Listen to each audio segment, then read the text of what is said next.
এই আদালতটা কিন্তু গঠনই করা হয়েছিল শেখ হাসিনার আমলে, এবং ওনার নিজের গঠন করা আদালতেই ওনার বিরুদ্ধে এই চূড়ান্ত রায়টা হলো।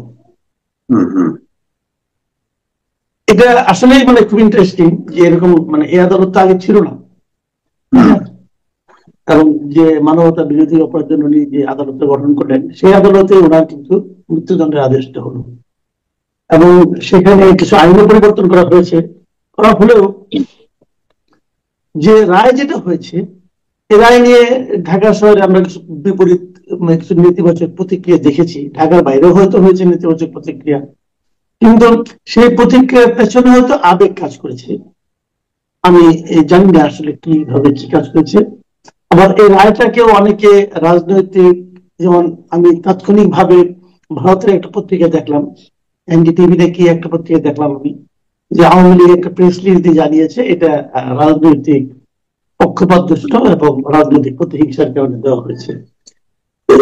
তারা যে যাই বলুক, আমি কিন্তু মনে করি যে 24শে জুলাই আগস্টে যে ঘটনা ঘটেছে সেখানে গিয়ে তখন অন্যায় করেননি এবং অস্বীকার করা যাবে? উনি তো অন্যায় অনেক আগে থেকেই করছিলেন। এই যে গুম যেটা হয়েছে, দেখেন গুম এমন একটা ঘটনা অনেক ঘটিয়েছে এই দেশে, গুম যেটা করেছে পৃথিবীর কোথাও অপরাধ শাস্তি গুম শব্দটাই নাই, মানে এটা এই ধরনের অপরাধ যে করা যায় এটাও তো অনেকে জানতো না। আমরা গুমের ব্যাপারে দেখেন, তাহলে সেটা তো হয়েছে দেশে, ওনারা বলেই হয়েছে। এবং এই সমস্ত আব্দুল্লাহ মামুন চৌধুরী, আব্দুল্লাহ মামুন যিনি আইজিপি ছিলেন, উনি নিজে সব স্বীকার করেছেন যে ওনার আদেশ করেছেন।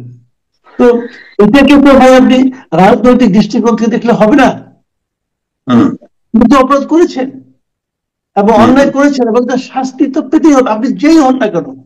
আপনি কার কন্যা অথবা আপনি কার নেতা এটা তো ইম্পর্টেন্ট না, ইম্পর্টেন্ট হলো যে আপনি মানুষ হিসেবে এই কাজটা করেছেন কিনা।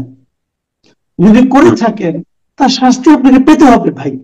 এটা যদি আমিও এরকম অন্যায় করলে আমাকেও শাস্তি পেতে হবে, আমার পিতা অন্যায় করলে তাকেও পেতে হবে, আমার সন্তান অন্যায় করলে তাকেও পেতে হবে।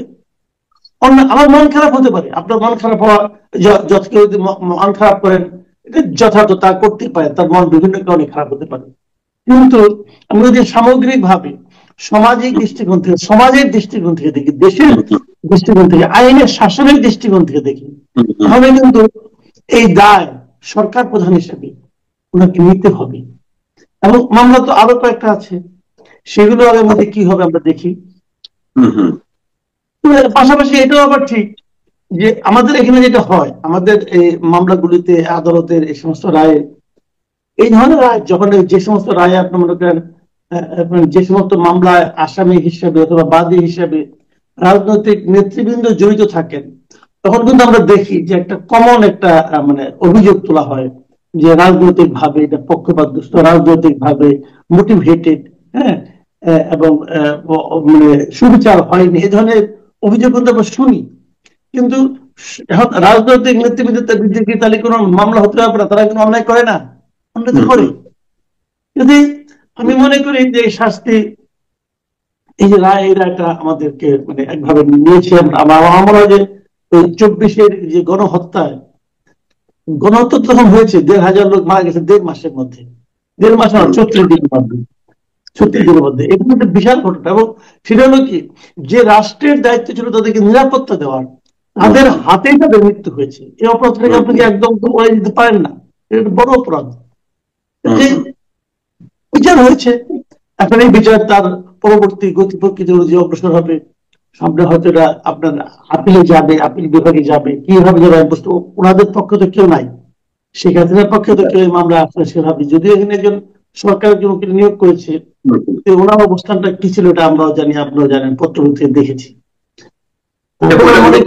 কিন্তু একটা জিনিস কি মাসুদ কামাল, এই রায়ের মধ্য দিয়ে কি সেই জিনিসটা প্রতিষ্ঠিত হবে কিনা যে ভবিষ্যতে যারা ক্ষমতায় আসবে তারা ক্ষমতা আঁকড়ে ধরার জন্য এই যে ব্যাপক, যে এটা তো 1400 মানুষের হত্যাকাণ্ড তো আর একদিনে হয়নি, এই পরিস্থিতিটা উন্নীত হওয়ার আগে ওই যে গুম খুন করতে করতে করতে আপনি এইরকম একটা পরিস্থিতির মধ্যে পড়লো। তো ভবিষ্যতের রাজনীতিকদের জন্য এটা কি একটা সিগন্যাল হয়ে গেল কিনা, এটা একটা দৃষ্টান্ত হলো কিনা যে অপরাধ করে মানে যত আপনি ক্ষমতাশালী হন না কেন আলটিমেটলি আপনি ছাড় পাবেন না, এই দিকটাও সামনে আসলো কিনা? এই দিকটা সামনে একদিক দিয়ে আসলো, আবার আরেক দিক দিয়ে আসলো না। আরেক দিক দিয়ে আসলো না কোথায়? আপনি আওয়ামী লীগের যে কাউকে জিজ্ঞাসা করেন, আওয়ামী লীগ যারা করেন এমন কাউকে জিজ্ঞাসা করেন, তারা বলবেন না এটা কিছু হবে না। তো তাদের মধ্যে একটা ধারণা এটা কিছু হবে না, আমার দল যখন আবার ক্ষমতায় আসবে তাহলে এটা সব উঠে হয়ে যাবে। তো এটাও কিন্তু আমরা এই ধরনের কিন্তু উদাহরণ তৈরি করেছি, আমরা কিন্তু এই ধরনের উদাহরণ তৈরি করেছি। হয় কি মানে এগুলি খুবই দুঃখজনক। যেমন ধরেন আপনার এই সরকার আসার পরে আমরা দেখি নাই যে বেশ কয়েকটা আলোচিত মামলা সবাই খালাস পেয়ে গেছে। যদি এমন হতো যে সবাই খালাস পায় নাই, কেউ কেউ খালাস পেয়েছে, মামলাটা তা তো হয়নি। পুরো ঘটনায় সবাই খালাস পেয়ে গেছে, এরকম তো হয়েছে হয়নি? হয়েছে তো। 10টা অস্ত্র মামলাতে হয়েছে, তারপরে আপনার 21 গ্র্যান্ড হামলায় হয়েছে, কিন্তু 10টার অস্ত্র দেশে আসে নাই। এর জন্য কি কেউ দায়ী ছিল না? 21 আগস্টে কি কেউ মারা যায় নাই? এই জন্য কি কেউ দায়ী ছিল না? আপনি সবাইকে খালাস দিয়ে দিলেন। হ্যাঁ মানলাম আমি যে ওর মধ্যে অনেকে ওই যারা মামলাটা পরিচালনা ওই সময় কিন্তু এটা রাজনৈতিক ভাবে কিন্তু দেখেন এত বড় একটা হত্যা মামলা, এত বড় একটা অস্ত্র মামলা, সেটা কিন্তু হত্যা মামলা যেভাবে হওয়া উচিত সেভাবে হয়নি, অস্ত্র মামলা যেভাবে হওয়া উচিত সেভাবে হয়নি। রাজনৈতিক প্রতিপক্ষকে দমন করার উদ্দেশ্য দিয়ে সেটা কিন্তু পরিচালিত হয়েছে, যে কারণে ওই রায়টাও তো এরকম ভাবে হয়েছে। আবার ওই রায়ের জবাব যেটা দেওয়া হয়েছে সেটা নিয়ে আমরা কি বলবো? সবাইকে আপনি খালাস করে দিলেন একটা একটা ঘটনা যে এই মামলা ঠিক মতো নাকি দায়ের করা হয় না, ঠিক মতো নাকি তদন্ত হয় না, তাহলে আপনি পুরো তদন্ত আদেশ দেন। হাইকোর্ট বললো যেটাকে আরো ডিটেল তদন্ত করতে হবে, সুপ্রিম কোর্ট তাও দিল না, তাও বাতিল করে দিল। এটা তো আমরা দেখলাম। তাহলে এখন তাহলে কি হবে? তাহলে হত্যা যারা নিহত হলো তাদের মৃত্যুর কোনো নাই, বিচার হবে না? এই প্রশ্নগুলো কিন্তু মানে আগে আমরা করেছি, এবারও করেছি, কিন্তু সমস্যাটা কি হলো? এই প্রশ্নগুলো কিন্তু কেউ কিন্তু আমলে নিল না। না নেওয়ার ফলে কি হলো? মানুষ একটা শ্রেণী মানুষের মধ্যে কিন্তু ধারণা হলো যে ওই মামলাগুলিও যেমন রাজনৈতিক ভাবে হয়েছে পরেরগুলি ওরকম রাজনৈতিক ভাবে হবে। এই যে ধারণাটা, এই ধারণাটা কিন্তু টোটাল যে জুডিশিয়ারির উপর মানুষের একটা আস্থার জায়গাটা কিন্তু নাড়িয়ে দিয়েছে, যে কারণে যখন একটা ভালো রায় সেটা নিয়েও কিন্তু তারা সন্দেহ করতে শুরু করে।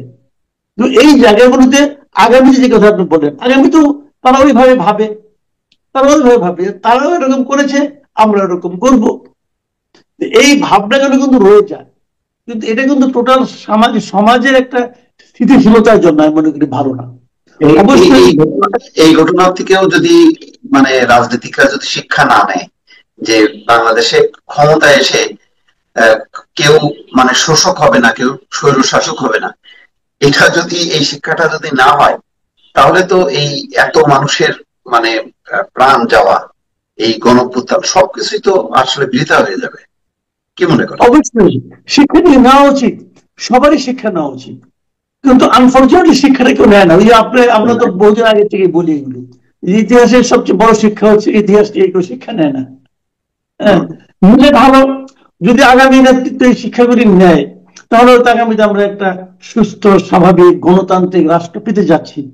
আর যদি শিক্ষা না নেয় তাহলে সে যা ছিল তাই হবে, হয়তো তার চেয়েও খারাপ হবে। আমাদের দায়িত্ব সব দেখে যাওয়া। আমি আরেকটা জিনিস চিন্তা করি, দেখেন আওয়ামী লীগ তো একটা শুধু দল না, এটা একটা ইতিহাস, বাংলাদেশের স্বাধীনতা মুক্তিযুদ্ধের সাথে জড়াই আছে। কিন্তু দুর্ভাগ্য হলো শেখ মুজিবুর রহমান তিনিও কিন্তু যখন নাকি মারা গেলেন ঠিক স্বৈরতান্ত্রিক একটা ব্যবস্থার মধ্যে যখন চ্ছিলেন ঠিক সেই অবস্থায় কিন্তু তিনি সপরিবারে নিহত হলেন। আবার শেখ হাসিনাও এমন এক সময় মানে তার ক্ষমতাচ্যুত হলেন এবং এই মৃত্যুদণ্ড হলো যখন নাকি তার ওই ক্ষমতার ওই শাসনকালটা ছিল একেবারে স্বৈরতান্ত্রিক। মানে এক ধরনের সামঞ্জস্য কি দেখেন কিনা? না, আমি এটা ব্যক্তি হিসেবে দেখি না, আমি এটুকু দেখি যে শাসক যখন চূড়ান্ত স্বৈরতান্ত্রিক আচরণ করতে শুরু করে তখন তার পতন অবশ্যম্ভাবী, আমি এভাবে দেখি। শাসক যখন গণতন্ত্রকে পদদলিত করে সেই দুই পতনের আছে কিনা, মানে বাবা এবং মেয়ের? মিল আছে, তবে বাবারটা ওটা তো আপনার হঠাৎ করে কু হয়ে গেল, উনি মারা গেলেন, ওটা কিন্তু এটা কিন্তু বেশি অপমানজনক মনে হয় আমার কাছে। আচ্ছা, এটা বেশি অপমানজনক। কোনটা অপমানজনক? শেখ হাসিনাটা। আচ্ছা আচ্ছা, হ্যাঁ, মানে মানে কিন্তু দেশ ছেড়ে পালাতে হয়েছে ভাই, এটা বলে তো লাভ নাই, তাই না? ওনাকে তো দেশ ছেড়ে পালাতে হয়েছে। কিন্তু না, ঘুরে ফিরে কিন্তু তাই হলো। কিন্তু মানে ধরেন কেউ গণতান্ত্রিক ভাবে ছিল, জনপ্রিয়তার তুঙ্গে ছিল, ওই সময় কেউ মারা গেল বা একটা অপঘাত হলো, সেটা কিন্তু হয়নি। দেখেন, মানে এটা ঠিক আছে, রাজনীতি, আপনার এই জায়গাটা নাই। আমার দুজনের এটাও পতনের সময়টাতে ওনাদের জনপ্রিয়তা ধস নেমেছিল। জি, দুইজনেরই পতনের সময় তাদের গণতন্ত্র, তাদের জনপ্রিয়তার ধস নেমেছিল আর কি। তারা রাইট, জনগণের কাছে গণতন্ত্র বলতে কিছু জনপ্রিয় ছিল ছিল। না। রাইট, সেটাই বলছি, ওই অর্থে একটা মিল আছে, সেটাই। রাইট। আচ্ছা, এইটার আজকে ধরেন সবার চোখ যখন ছিল আদালতের দিকে নিবিষ্ট, ঠিক সেই সময় আপনি 32 নম্বরকে ঘিরে যে পরিস্থিতি, অন্তর্বর্তী সরকারের একটা বিবৃতি দেখলাম যে রায়কে ঘিরে মানে কোনো কেউ যদি কোনো অস্থিতিশীল পরিস্থিতি তৈরি করার চেষ্টা করে, সরকার সেটা অগ্রাহ্য করবে। এবং আমি কিছুক্ষণ আগে এটা থামলো, কিন্তু লম্বা সময় ধরে কিন্তু 32 নম্বরকে ঘিরে একটা অস্বাভাবিক ঘটনা, হঠাৎ করে বড় আকারে এক্সকাভেটর বুলডোজার কিভাবে আসলো, কেন এই ঘটনাটা ঘটলো, কারা করলো, এটা কিন্তু কিছু বোঝা গেল না। আপনার কাছে কি মনে হয়? আমার মনে হয় যে এই বুলডোজার গুলি কারা এনেছে। বুলডোজার তো মনে করেন একটা দেয়া সেলাই না, যে পকেটের মধ্যে রেখে দিলাম, বের করলাম, আবার রেখে দিলাম, তা তো না, এটা বড় জিনিস। এটা কে এনেছে, এটা মালিক কে, এটা দেখেই বুলডোজারের মালিককে ধরে অ্যারেস্ট করা উচিত, কোনো আলোচনা নাই।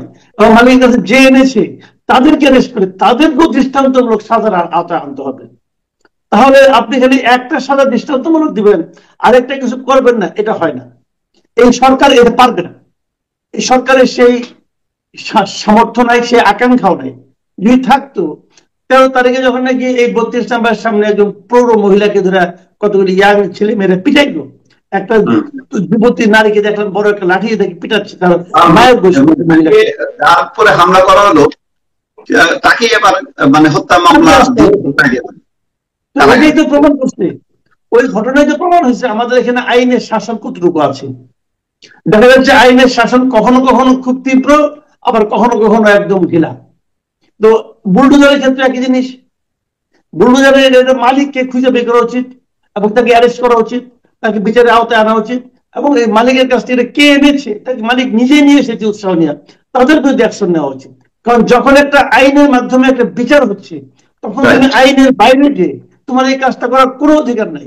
সেটা সরকার আছে, এবং সরকার যেভাবে তাদেরকে থামাইছে আমি এটাকে সাপোর্ট করি, কিন্তু তাদের যে অ্যারেস্ট করতে পারে না অথবা অ্যারেস্ট করার চেষ্টা করে না, এই জন্য তাদের আমরা সমালোচনা করি।